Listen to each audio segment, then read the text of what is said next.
Praise the lord. ఈరోజు దేవుని వాగ్దానము,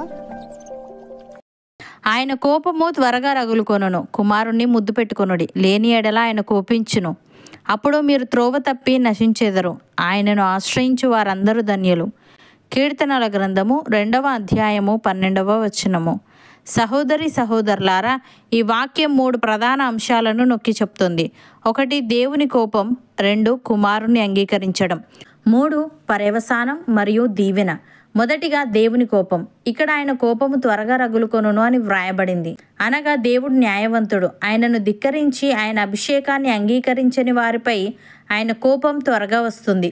ఇక్కడ చెప్పబడిన దేవుని కోపం అనేది మనుష్యులకు ఉండే ద్వేషపూరితమైన నియంత్రణ లేని కోపం కాదు. ఇది దేవుని పరిశుద్ధతకు మరియు న్యాయానికి విరుద్ధమైన ప్రతిదానిపై ఆయన చూపే సహజమైన న్యాయబద్ధమైన ప్రతిస్పందన. ఆయన కోపం పాపం, దుర్నీతి మరియు విధేయత లేనితనం పట్ల ఆయన చూపే తీవ్రమైన వ్యతిరేకత. ఇది పాపాన్ని సరిదిద్దడానికి మరియు న్యాయాన్ని స్థాపించడానికి దేవుడు తీసుకునే చర్యలకు, అంటే తీర్పుకు దారితీస్తుంది.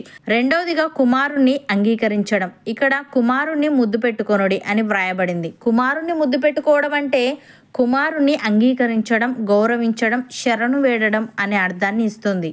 ఇక్కడ కుమారుడు అంటే ప్రభువైన యేసుక్రీస్తు. యేసుక్రీస్తును అంగీకరించడమే దేవుని కోపం నుండి తప్పించుకునే మార్గం. ఉదాహరణకు, దానియేలు గ్రంథంలో బబులోను రాజైన నెబుకద్నెజరు దేవుని శక్తిని ధిక్కరించి తన గొప్పతనాన్ని తానే కొనియాడాడు.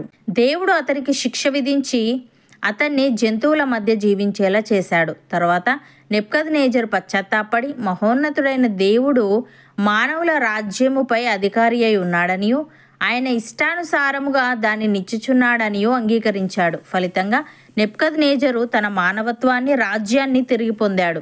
ఇది మానవ పాలకులు పరలోకపు రాజుకు విధేయత చూపడం యొక్క ఆవశ్యకతకు ఒక శక్తివంతమైన ఉదాహరణ. మూడవదిగా పర్యవసానం మరియు దీవెన. లేని ఎడల ఆయన కోపించును, అప్పుడు మీరు త్రోవ తప్పి నశించెదరు. ఆయనను ఆశ్రయించు వారందరూ ధన్యులు అని వ్రాయబడింది.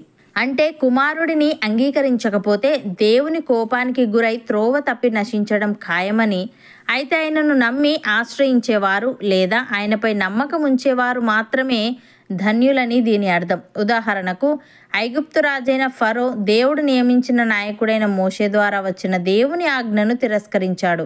యెహోవా ఎవడు, నేను అతని మాట విని ఇజ్రాయేలీయులను ఎందుకు పోనివ్వాలి అని సవాలు చేశాడు. ఇది దేవుని సార్వభౌమాధికారాన్ని మరియు ఆయన అభిషక్తుణ్ణి, అనగా మెస్సియాకు ప్రతీకగా ఉన్న మోషేను తిరస్కరించినట్లే.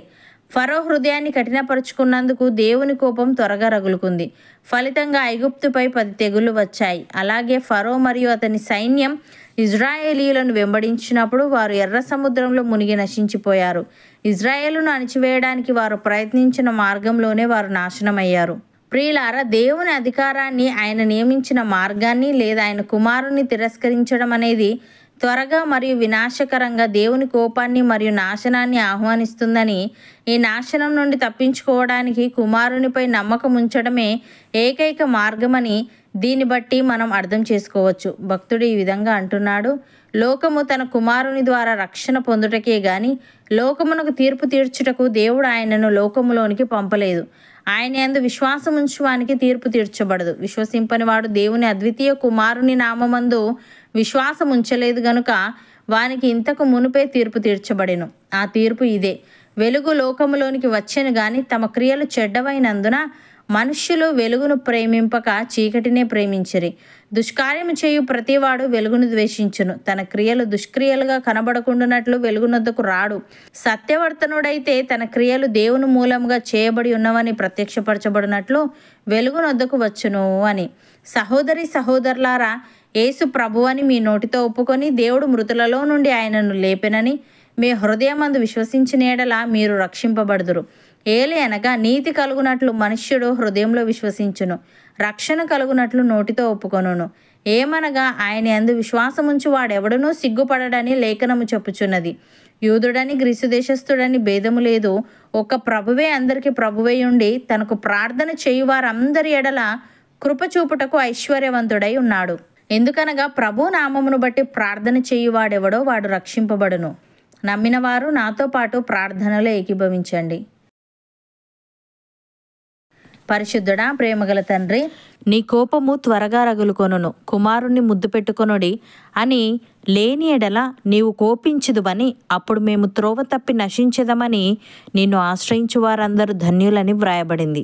దేవా, మేము నిన్ను అంగీకరించకపోతే నీ కోపానికి గురై త్రోవ తప్పి నశించడం ఖాయము గనుక నిన్ను నమ్మి ఆశ్రయించేవారు లేదా నీపై నమ్మకం ఉంచేవారు మాత్రమే ధన్యులు గనుక మేము మా హృదయమును కఠినపరచుకొనక నిన్ను అంగీకరించి నీ అధికారానికి ఒప్పుకునే వారంగా ఉండుటకు సహాయము దయచేయమని, లోకము నీ కుమారుని ద్వారా రక్షణ పొందుటకే గాని లోకమునకు తీర్పు తీర్చుటకు నీవు ఆయనను లోకములోనికి పంపలేదు గనుక ఆయన యందు విశ్వాసముంచు వానికి తీర్పు తీర్చబడదు గనుక మేము విశ్వాసం మాత్రముంచి మా క్రియలు నీ మూలముగా చేయబడి ఉన్నవని ప్రత్యక్షపరచబడినట్లు నీ యొద్దకు వచ్చే వారంగా ఉండుటకు కృపచూపమని, సరైన మార్గంలో అనగా సత్య మార్గంలో మాలో ప్రతి ఒక్కరిని నీవే నడిపించమని యేసుక్రీస్తు నామమున ప్రార్థిస్తున్నాము తండ్రి.